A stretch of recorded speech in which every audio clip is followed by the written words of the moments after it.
Quick little unboxing today of the new MacBook Pro because it just came out in a color we've never seen before, space black. I'm personally a bigger fan of this color over the space gray we've seen in the last 10 years. Space gray kind of took over as the go-to second choice for Apple gear, right next to silver. Thing is, unlike the consistent silver finish, space gray just kept on changing over the years.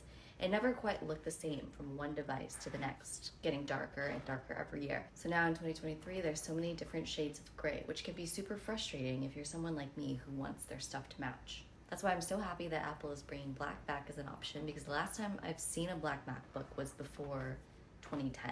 So I wanted to shoot a quick little video showing what the space black looks like up close. Enjoy!